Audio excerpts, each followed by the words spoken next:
우리 다 같이 하나님의 말씀 보시겠습니다. 하나님의 말씀은 출애굽기 15장 말씀입니다.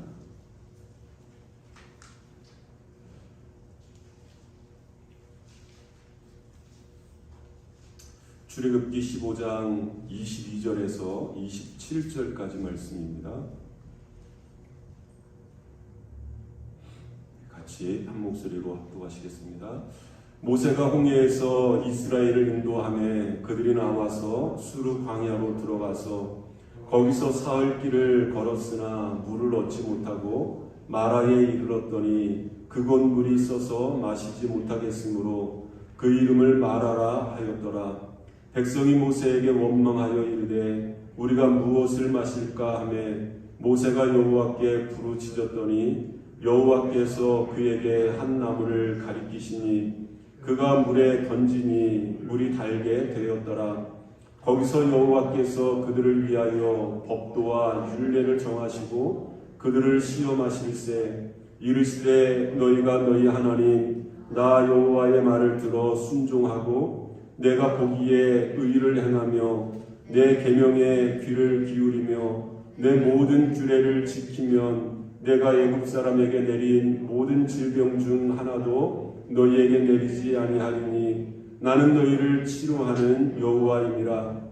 그들이 엘림에 이르니 거기에 물샘 12과 종려나무 70그루가 있는지라. 거기서 그들이 그 물 곁에 장막을 치니라. 아멘. 나는 너희를 치료하는 여호와임이라. 여호와 라파 되신 하나님, 우리를 치료하시는 하나님이라는 그러한 의미입니다.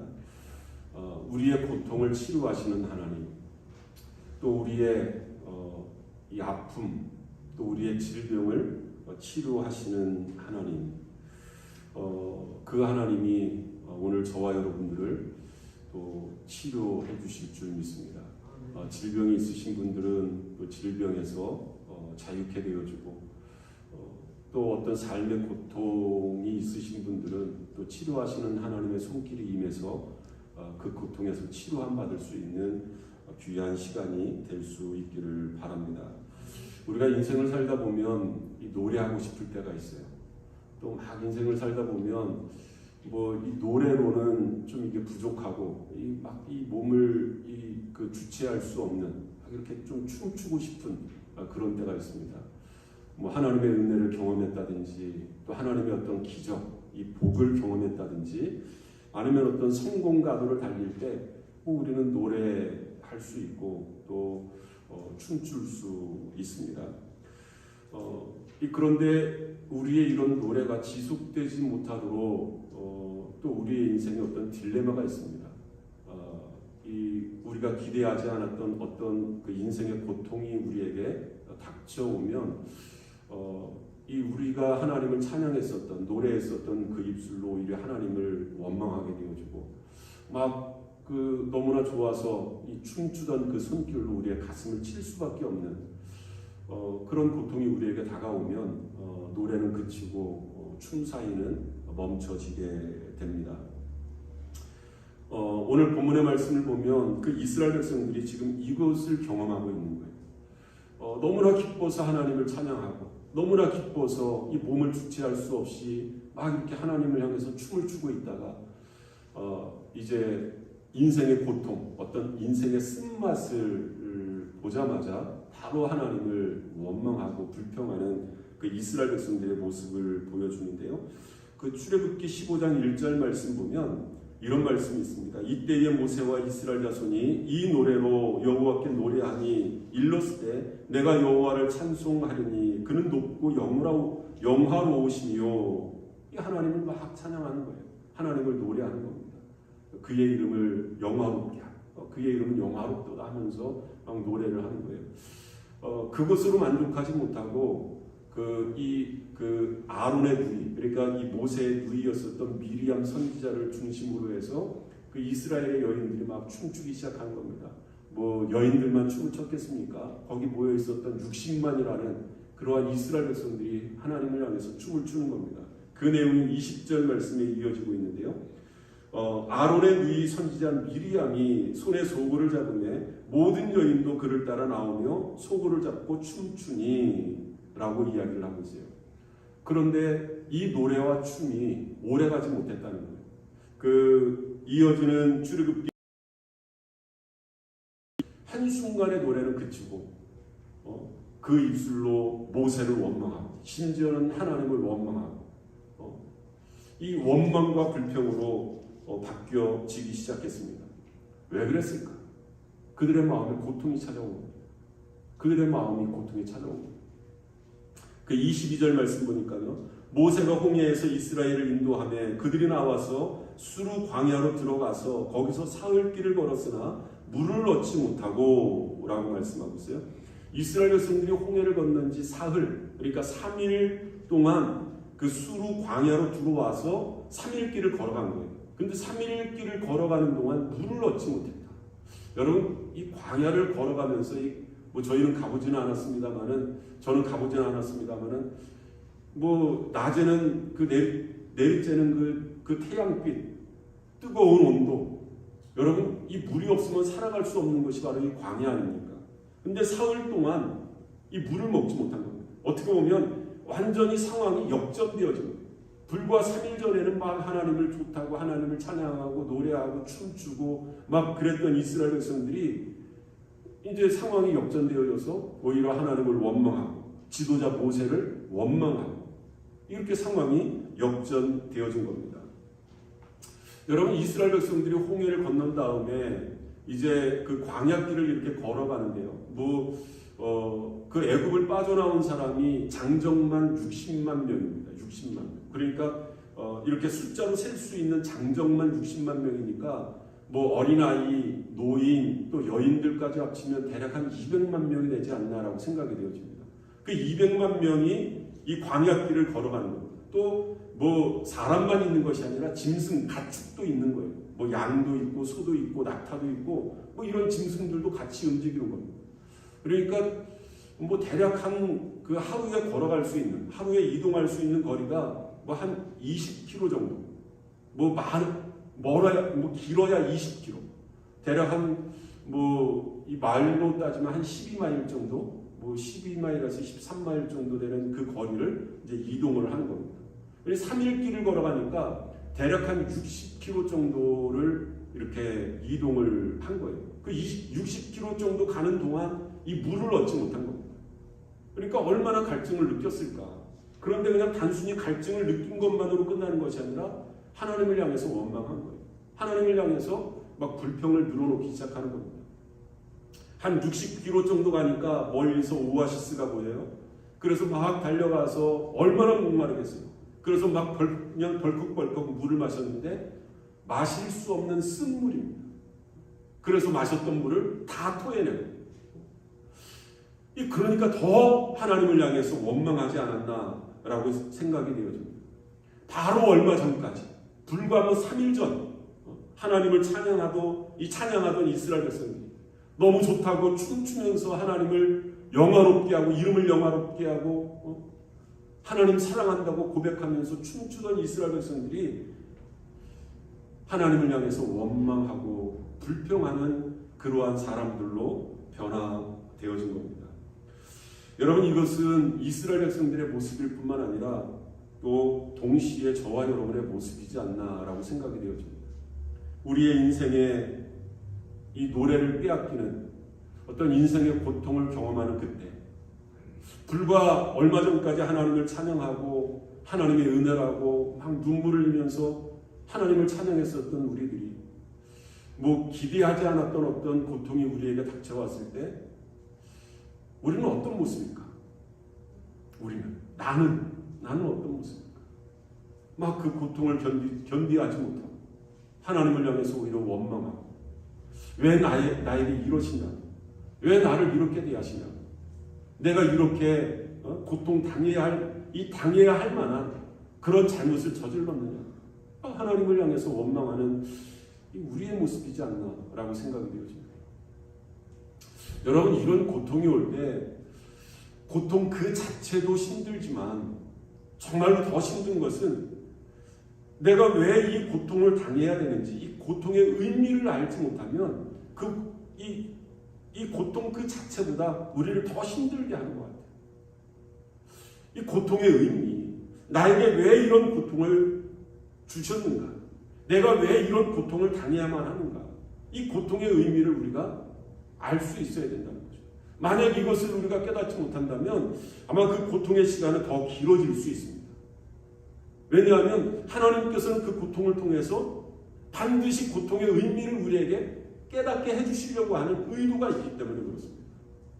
그러니까 우리에게 어떤 고통이 오면 먼저 중요한 것은 막 그 고통을 극복하기 위해서, 막 그 고통을 피하기 위해서 막 안절부절할 것이 아니라 나에게 왜 이런 고통이 왔는가? 먼저 그 고통의 의미를 우리가 깨달아야 할 필요가 있다. 그것이 먼저 절실하다. 그것이 먼저 중요하다. 라는 그러한 말씀입니다. 여러분, 고통의 의미를 발견한 사람에게는 지금 내가 당하고 있는 이 고통, 하나님이 이런 의도로 나에게 이런 고통을 주시는구나. 그 고통의 의미를 발견하면 그 고통은 그렇게 우리를 힘들게 하지 않습니다. 물론 여러분, 고통이 즐거울 수는 없잖아요. 여러분, 지금 당장 막 갈증이 일어나고 이 마시는 물이 없고 그러면 고통스럽지 않은 사람이 어디 있겠어요? 그런데 그 고통의 의미를 우리가 알면, 그것을 깨달으면 어느 정도 우리가 견뎌낼 수 있다는 거죠. 어느 정도 그 고통을 극복해낼 수 있다라는 그러한 말씀입니다. 그래서 저는 오늘 본문의 말씀을 통해서 왜 하나님께서 당신의 백성들에게, 당신의 자녀들에게 이 고통을 허용하셨는가? 이 고통이 주는 의미는 무엇인가를 한번 오늘 이 본문의 말씀을 통해서 살펴보기를 원하고요. 그 고통이 다른 사람들이 보기에는 저런 거 가지고 저렇게 그냥 호들갑을 떨어. 그런데 여러분, 그렇지 않습니다. 당사자만이 아는 거예요. 당사자만. 다른 사람들은 대수롭지 않게 여기는 고통이지만 내가 느끼는 고통은 훨씬 더 클 수 있고요. 또 그 고통에 따라서 큰 고통이 될 수도 있고, 또 그렇게 크지 않은 고통이 될 수도 있습니다. 그러나 중요한 것은 크던 작던 간에 중요한 것은 그 고통의 의미를 우리가 깨닫자는 겁니다. 오늘 본문의 말씀을 통해서 이 고통을 살펴보려고 합니다.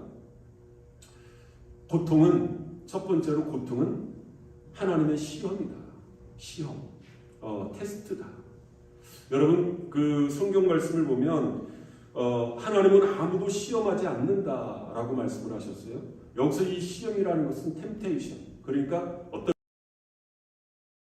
마귀가 예수님이 그 40일간 금식하셨을 때 그 예수님을 시험하잖아요. 그게 바로 템테이션입니다. 예수님을 유혹해서 예수님을 파멸로 내몰고자 하는 그러한 시험이었습니다. 그런데 여기서 말씀하고 있는 이 시험, 이 하나님이 우리를 시험하시는 것은 우리를 파멸로 이끄는 그러한 시험이 아니라, 이 어떤 파괴적인 의도를 가지고 우리를 시험하시는 것이 아니라 우리를 테스트하는 겁니다. 우리를 테스트. 마치 이것은 그 학생들이 학교에서 시험을 보는 것과 거의 유사합니다. 여러분, 학교 다니실 때 다 경험하셨겠습니다만은 시험 날짜가 다가오면 막 가슴이 두근두근 거리잖아요. 그런데 그 가슴이 두근두근 거리면서 막 시험이 기다려진다? 내 인생에서 시험처럼 기분 좋은 일은 없어 라고 생각하시는 분들이 계십니까? 시험 날짜가 다가오니까 막 가슴은 두근두근 거려. 그러고 참 좋다. 빨리 왔으면 좋겠다. 내 인생에서 시험만큼 좋은 일은 없어. 그러면서 기다리시는 분들이 계시는 거예요. 반대로 이 시험은 필요 없다. 시험을 없애자. 정상적인 학생이라면 아마 그렇게 생각하는 학생들도 없을 것입니다. 시험을 즐기는 사람도 없지만 그렇다고 해서 시험이 필요 없다. 시험을 부정하는 그러한 사람도 없을 것입니다. 왜 그렇습니까? 학생은 시험을 치러야 돼요. 왜요? 그 시험을 통해서 나의 객관적인 실력을 평가할 수 있기 때문에 그렇습니다. 어떤 주관, 난 이 정도면 되지 않겠어? 아니, 어떤 객관적인 평가를 받아야 되잖아요. 객관적인 평가. 뿐만 아니라 그 시험을 통해서 나를 점검해 볼 수 있는 겁니다. 아, 이런 부분이 나에게 좀 부족하구나. 좀 이런 부분을 보완해야 되겠구나. 뭐 초등학교면 초등학생에 맞춰서, 뭐 미들스쿨이면 미들스쿨에 맞춰서, 또 뭐 하이스쿨이면 이제 대학을 준비하기 위해서 이 정도의 객관적인 실력을 갖춰야 됩니다. 이런 평가를 거치고 이런 점검을 통해서 보완할 것은 보완하고, 여러분 그러는 것 아니겠습니까? 그러면서 나의 실력을 향상시키는 거예요. 점점 성숙해져가는 거예요.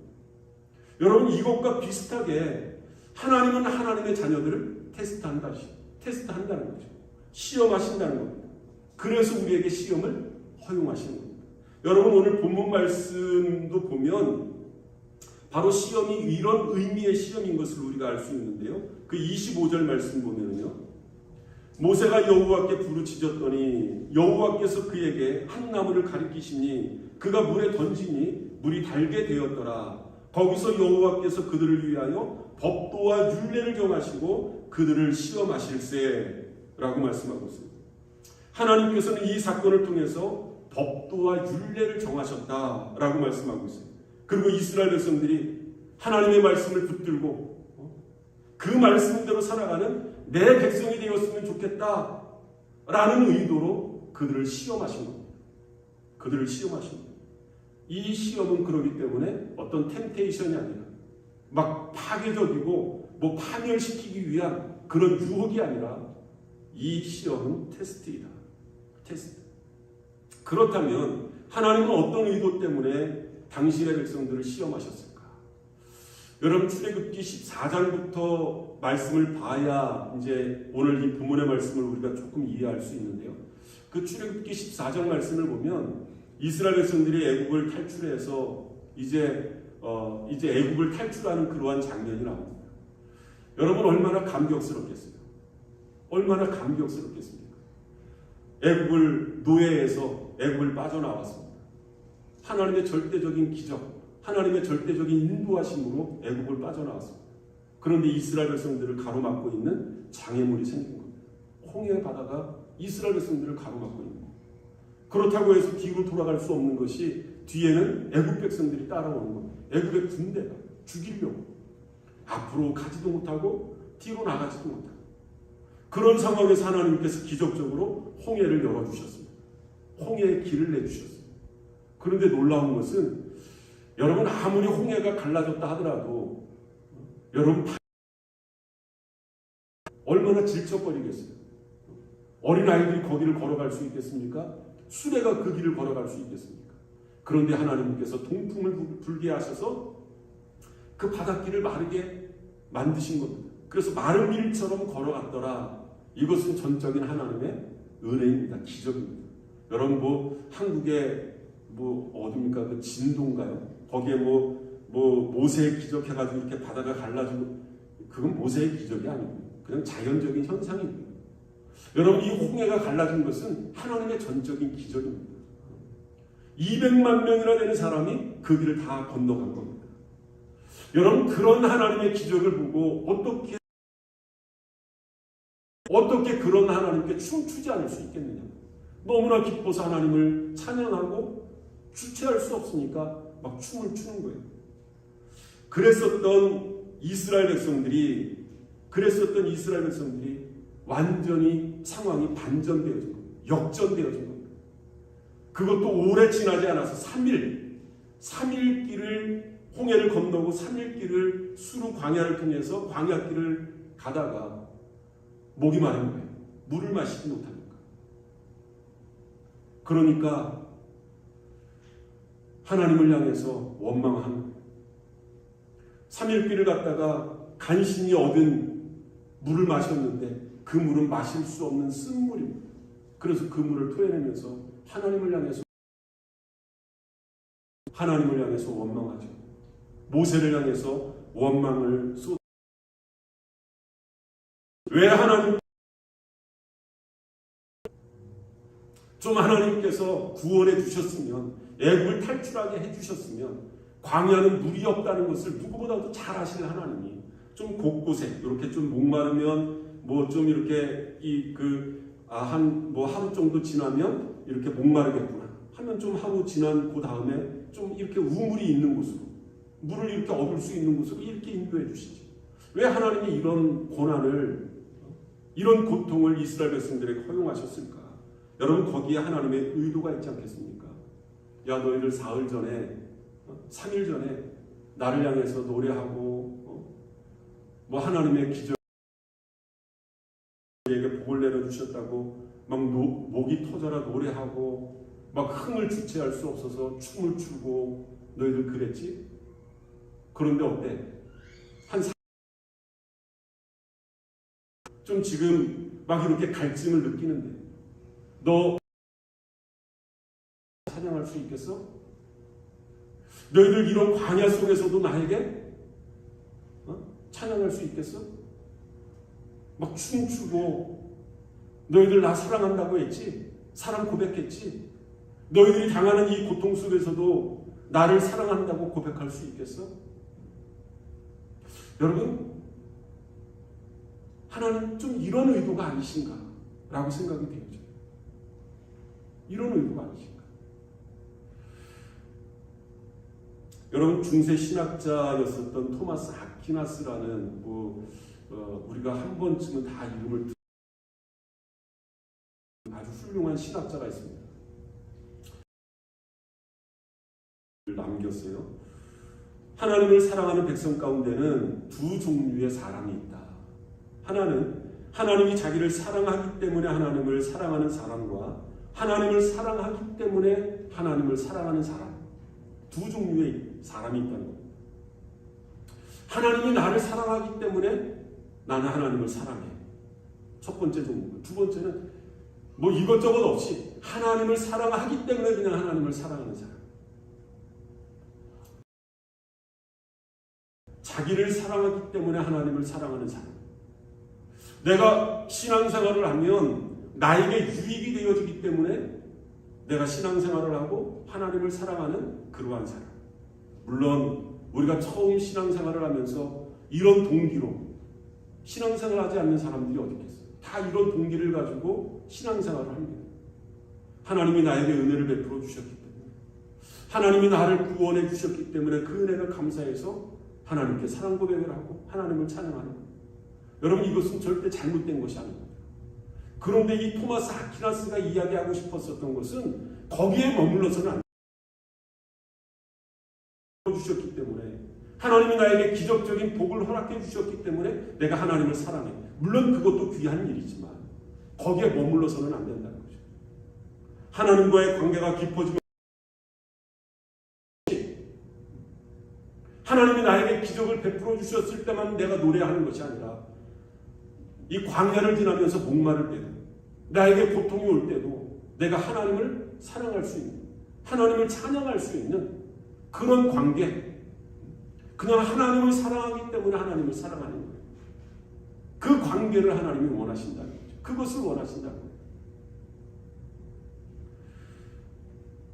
아마 하나님께서 이스라엘 백성들에게 이 고통을 허용하신 가장 큰 이유이지 않나라고 생각이 되어집니다. 이런 상황 속에서도 너희들 나를 찬양할 수 있겠어? 어떻습니까, 여러분? 뭐 우리가 특별히 코로나를 이렇게 지내면서 뭐 다들 고통 가운데 계십니다. 우리의 신앙도 그렇고 우리가 하나님을 사랑하는 그 어떤 농도, 이 사랑의 농도도 그 이전과 그 이후가 동일합니까? 그 이전에는 너무나 감사해서 막 비즈니스도 잘 되고 뭐 일들이 잘 술술술 잘 풀려서 하나님을 찬양하고 하나님 사랑한다고 사랑 고백도 하고 그랬었던 우리가 조금만 나에게 어떤 아픔, 조금만 나에게 어떤 고통이 오면 금방 언제 그랬냐는 듯이 하나님을 향해서 원망하고 불평하지는 않을까? 하나님이 우리에게 고통을 허용하시는 이유, 이 고통의 의미가 바로 이 하나님의 테스트입니다. 시험입니다. 여러분 이런 시험을 우리가 겪고 있다면 우리는 하나님 앞에 이렇게 기도해야 될 줄 믿습니다. 하나님, 이 하나님의 시험에서 합격할 수 있도록 도와주세요. 이 하나님의 시험에서 늘 넘어지고 좀 그 고비를 넘겨야 되는데, 그 고비를 넘겨야 우리의 신앙이 한 단계 좀 이렇게 업그레이드 될 수 있는데 그 고비를 못 넘기는 거예요. 그 고비를. 조금 불편하면 원망하고, 조금 불편하면 그냥 포기하고 좌절하고. 만약 우리가 어떤 고통을 당하면 이것이 하나님의 테스트구나, 시험을 우리가 알아차렸다면 하나님 이 시험에서 좀 합격할 수 있도록 하나님 나를 도와주세요. 그리고 이 시험에 합격할 수 있는 저와 여러분들 되실 수 있기를 바랍니다. 두 번째로 이 고통의 의미는 하나님의 복이다. 하나님의 복이다. 어떤 사람이 이 말에 이렇게 반문할 수 있습니다. 아니, 고통이 아무리 어떤 소중한 영적인 어떤 유익을 우리에게 준다 할지라도, 아니 어떻게 고통이 복이라고 이야기할 수 있나, 이렇게 반문하시는 분이 있을지 모르겠어요. 그런데 여러분, 오늘 본문의 말씀을 보면 이 고통이 하나님의 복이구나를 우리가 알 수 있는 이유 두 가지를 우리에게 보여주시는데요. 첫 번째는 이 고통을 통해서 하나님의 기적을 우리가 체험할 수 있다는 거예요. 이 고통을 통해서. 여러분, 성도가 경험하는 대부분의 고통은 고통 그 자체로 끝나지 않습니다. 여러분, 한번 잘 기억해 보시길 바랍니다. 우리가 지난날 이렇게 당해왔었던 여러 가지 고통들을 한번 잘 경험해 보시길 바랍니다. 여러분, 그 고통은 그냥 고통 그 자체로 끝나지 않아요. 우리가 고통 앞에서 정말로 하나님의 백성답게 우리가 이 고통에 대해서 반응한다면 고통은 고통으로만 끝나지 않습니다. 반드시 그 고통을 통해서 우리에게 주시는 유익이 있다는 거죠. 우리에게 주시는 유익이 있다는 거죠. 여러분, 오늘 본문 말씀을 통해서 우리가 그것을 교훈받을 수 있는데요. 이스라엘 백성들이 마라의 쓴물을 경험하고 나서 이 모세가 하나님 앞에 부르짖어 기도합니다. 그랬더니 마라의 쓴물이 어떻게 됩니까? 단물이 됐습니다. 하나님의 말씀대로 나뭇가지 하나를 던졌더니 그 쓴물이 단물로 변하는 기적이 일어났습니다. 여러분, 그 단물이 얼마나 맛있었을까? 이 단물이 얼마나 맛있었을까? 여러분, 늘상 마셔왔었던 물이라면 그것이 단물인지 그것이 진짜 우리의 갈증을 해소해주는 물인지 아마 느끼지 못했을 거예요. 그런데 바로 전에 이 쓴물을 경험했잖아요. 쓴맛을 경험했잖아요. 그 쓴맛을 경험하고 나서 마신 그 단물, 훨씬 더 달았을 거예요. 여러분, 인생도 마찬가지 아니겠습니까? 여러분, 인생의 쓴맛을 보지 못한 사람들은 그 인생의 달콤함을 알 수 없는 겁니다. 늘 달콤함에 젖어 살았기 때문에 달콤함이 와도 이것이 하나님의 축복이구나, 이것이 하나님의 은혜고, 이거를 몰라요. 그런데 인생의 쓴맛, 우리가 지금 늘 계속 이야기하는 것처럼 고통을 안 사람은 인생의 달콤함을 아는 거예요. 이것이 하나님의 은혜구나, 이것이 하나님의 기적이구나, 이것을 아는 겁니다. 여러분, 슬픔 없이 기쁨의 이 의미를 알 수 있겠습니까? 여러분, 이 고통 없이 환희의 의미를 우리가 알 수 있겠네요. 고통을 겪어본 사람이 이 어떤 환희의 기쁨을 알 수 있는 겁니다. 여러분, 고통이 있었기 때문에 비로소 축복이 축복으로 다가올 수 있었다라는 그러한 말씀입니다. 그렇기 때문에 이 고통은 하나님의 기적을 경험할 수 있는 축복의 통로입니다. 여러분, 이것을 꼭 깨달으실 수 있기를 바랍니다. 물론 누구에게나 고통은 아픔입니다. 고통이, 나는 고통당할 때마다 기뻐, 그런 사람들도 좀 웃겨요. 여러분, 고통은 아픔입니다. 하지만 하나님의 백성은 고통 중에도 이렇게 말할 수 있어야 될 줄 믿습니다. 고통은 하나님의 복이다. 하나님의 복이다. 두 번째로, 이 고통이 하나님의 복인 이유를 오늘 본문 말씀을 통해서 우리가 알 수 있는데요. 이 고통 저편에, 그 고통 건너편에 하나님이 예비하신 복이 있다는 것을 우리가 알아야 됩니다.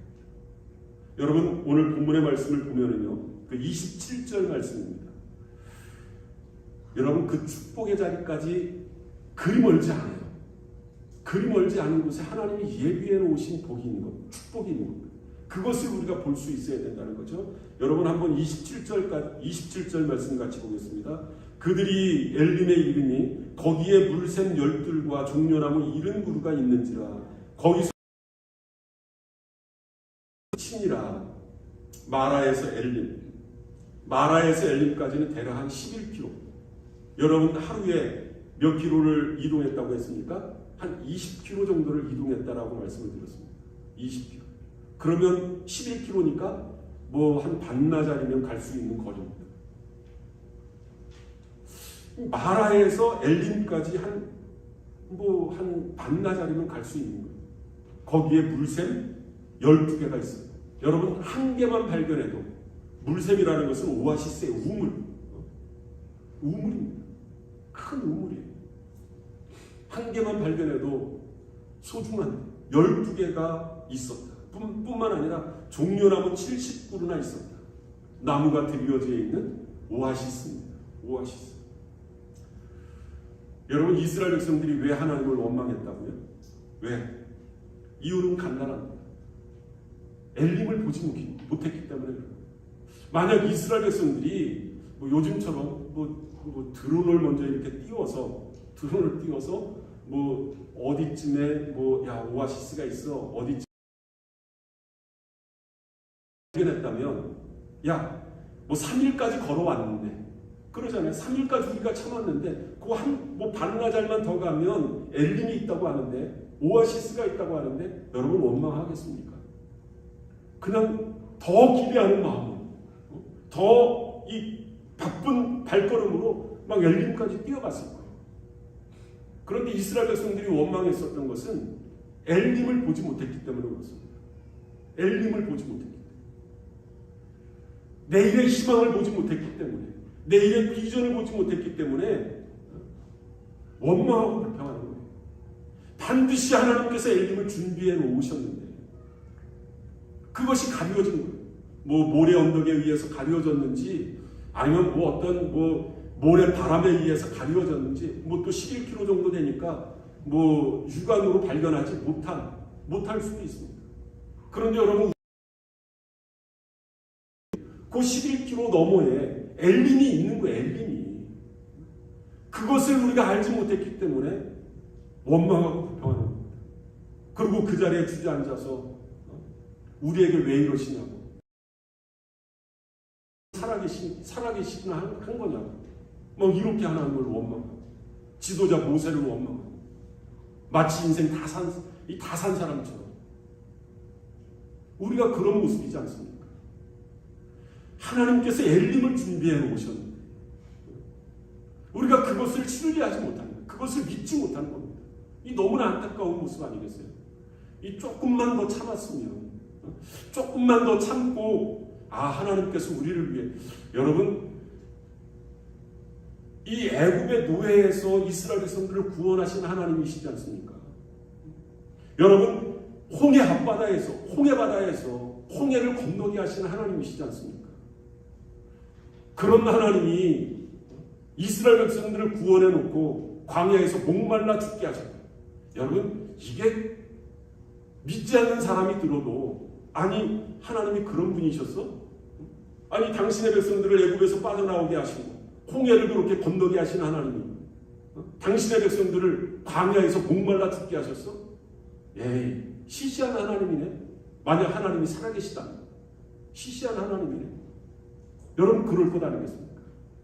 여러분 하나님이 그런 분이십니까? 내가 믿는 하나님, 우리가 믿는 하나님이 그런 분이시다. 여러분 그러지 않습니다. 하나님이 반드시 그 고통 너머에 엘림을 준비해 놓으셨다는 거예요. 여러분 이것을 믿으실 수 있길 바랍니다. 마치 마라가 끝이냐, 여기가 끝이냐, 그냥 다 포기해버리고 마치 오늘이 마지막이냐 하나님을 원망하고 불평하지 마세요.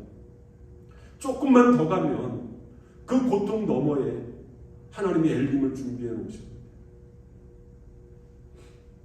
여러분 이것을 믿을 수 있는 믿음이 저와 여러분들에게 있어지기를 바랍니다. 반드시 하나님이 나를 위해서, 우리를 위해서, 우리 교회를 위해서, 우리 가정을 위해서 엘림을 준비해 놓으십니다. 여러분 이 엘림의 비전을 보실 수 있기를 바랍니다. 그러면 우리는 고통을 넉넉히 이겨낼 수 있습니다. 그렇지. 아니 3일도 우리가 참고 견뎌왔는데, 아니 그 반나절 못 가? 아니 지금까지 내가 이렇게 이 고통 견뎌왔는데, 그리고 좀 더 가면 하나님이 나를 위해서 예배에 오신다고 하는데 그거 내가 못 참겠어? 여러분 이겨낼 수 있는 겁니다. 이런 믿음이 저와 여러분들에게 있어지기를 바라고요. 그리고 마지막 세 번째로, 고통은 하나님의 계시다. 이 하나님의 계시다, 이 말은 무슨 말이냐면 이 하나님을 경험할 수 있는 그러한 현장이다 라는 말씀입니다. 여러분 고통은 하나님을 만날 수 있는, 하나님을 경험할 수 있는 그러한 기적의 현장입니다. 만남의 장소입니다. 여러분 오늘 본문 말씀을 통해서 우리가 그것을 알 수 있는데요. 오늘 본문 26절 말씀 한번 보시기를 바랍니다. 이르시되 너희가 너희 하나님 나 여호와의 말을 들어 순종하고 내가 보기에 의를 행하며 내 계명에 귀를 기울이며 내 모든 규례를 지키면 내가 애굽 사람에게 내린 모든 질병 중 하나도 너희에게 내리지 아니하리니 나는 너희를 치료하는 여호와임이라. 하나님께서는요, 그분의 말씀을 붙들고 순종하면 애굽 사람에게 내린 질병을 하나도 내리지 않겠다라고 말씀을 하시는 겁니다.